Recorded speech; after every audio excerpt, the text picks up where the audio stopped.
Google Veo 2 versus Veo 3. Which one is better? Hello everyone and welcome back. Today I'm going to be giving you guys my honest thoughts about Google Veo 2 and Veo 3. Now we all have heard the hype around Veo 2, how it's their latest model which has the creative capabilities of creating prompts like never before, improved creative control, and the most highlighted feature which is its audio generating capability. So with visual creation you can also create audio alongside your clips, and that has to be one of the largest differences between Veo 2 and Veo 3 that you're going to see. So let's take a look at how both of these animations are going to perform in action, whether there are quality differences and more. Starting off, I'm going to go into my Google Flow account. I have already been using Veo 2 and Veo 3 for quite a while, so I want to show you guys some of the primary differences that you're going to see when it comes to the different types of things you can create. To get started with Google Flow or Google AI, all you need is a Gmail account. Once you sign up, you will receive 1,000 free credits by signing up for the AI Pro plan. It's completely free for the first month, so you don't have to pay. And then after that, it's only $19.99. Starting off, I'm going to show you guys a very simple example of Veo 2 versus Veo 3. So this is one of the videos I created using Veo 2, and I'm going to turn off the audio for both of them. And this was created using Veo 2. So I put in the exact same prompt in both of the videos that I'm going to be showing you right now. So there are no differences when it comes to the actual prompt of the video. The only difference was the model that I had selected. Nothing else was changed. So this is our Veo 2 video. Now going into our Veo 3 video, and this is the exact same prompt. And this was what Veo 3 created.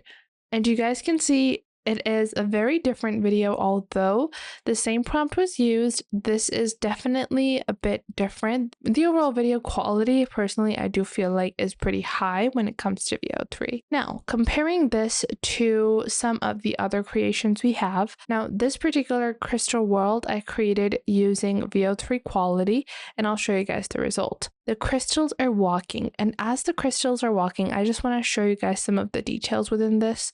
You guys can see the shine on the crystals over here, and as the light is hitting the crystals, the shine is, or the illumination is coming through on our screen. So this is something that I really did appreciate when it comes to using Veo 3 quality or just the Veo 3 model. Now, going ahead and comparing it in terms of audio, there's no comparison because Veo 3 is able to create audio, whereas Veo 2 cannot create any type of audio. You guys can see I created this video using Veo 2, and although this is a very audio suitable video, it does not have any audio. Whereas if I show you guys this video, this cartoon animation that I created, this was done using Veo 2 Fast and it does not have any audio, but this was done using Veo 3 Fast. And this is the audio. So it does have audio within this.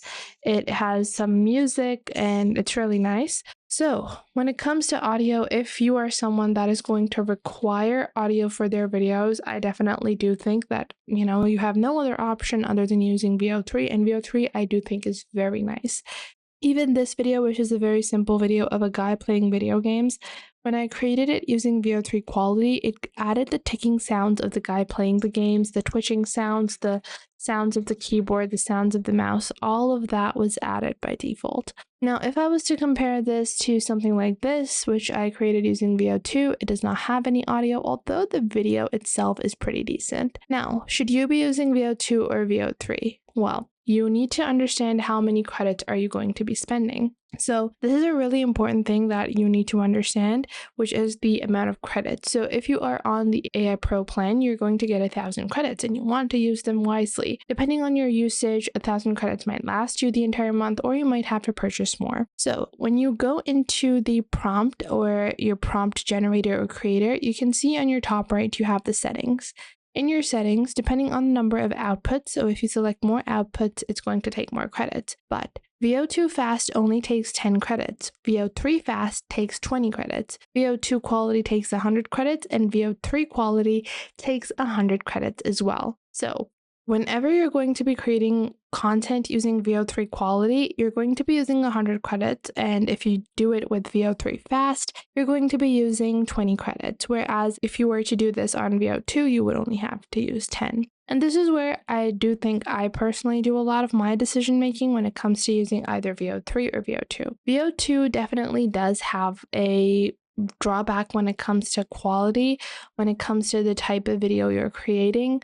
So you are going to be sacrificing a little bit in terms of that. But when it comes to just creating some basic videos and you do want some audio within it, but you're not too concerned about the detail elements, then I recommend using VO3 fast because it only takes 20 credits, which is a decent amount, but it does not cut through your credits very quickly. You're able to create multiple different scenes, and within that, you are able to create audio as well. You can specify the dialogues you want to add as well. But if you're someone that is looking for very detailed videos, you want everything to be perfect, and these are going to be highlight videos. So if you're only going to be creating 1, 2, or 5 videos every month, that is going to be your overall usage for using Google AI. I recommend opting for VO3 every time, simply because you're going to be creating the best possible quality. Even within this video, they have added the sounds of crystals walking. So the sound that crystals could potentially be making when they are walking, that has been included.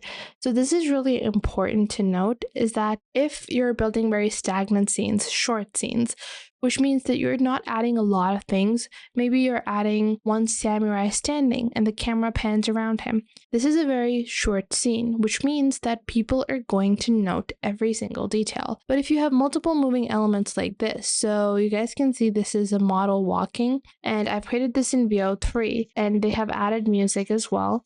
It is a super nice video, but this could possibly be created using VO2 as well. The model moves and the camera pans out to show the model's face. Again, I have used VO3 quality for this. I've added my first frame as well, but if I was to do the same thing by using VO2, I could probably render very similar results without having to spend the amount of credits that I did. If you don't have a lot going on in the backgrounds, and if you don't have a lot of moving elements altogether, then opting for VO3 is going to be important because the main focus and any errors within the main focus can be noticeable. But if you have a cartoon animation like these pairs that I have, these running pairs, or my super cute Winx cartoon, or this anime style cartoon, I have multiple running elements going on together, which means that the focus is going to be very divided of the viewer, which means I can get away with any errors that are made. But you guys can see this was done using VO2, and this is not a very good video because she actually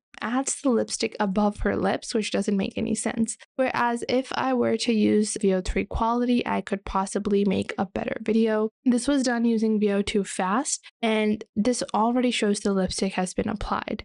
This video has VO3 quality, then I have created this video using VO3 quality as well. And this is hyper realistic, not my personal favorite style because I would want it to be zoomed out a bit. But you guys can see with VO3, you're able to control these minute details a bit better. So both of them are amazing, but both of them have different use cases.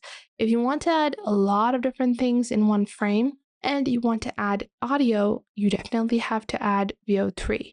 But if you're creating scenes that are going to be a bit unnoticed or scenes that are not going to be the main focus of your clips, then you can definitely be using VO2. So I hope you guys found this video helpful, and if you guys did find this video helpful, make sure to leave a like and subscribe. If you have any questions or queries, make sure to leave those in the comments down below. I would love to know what you guys have to say.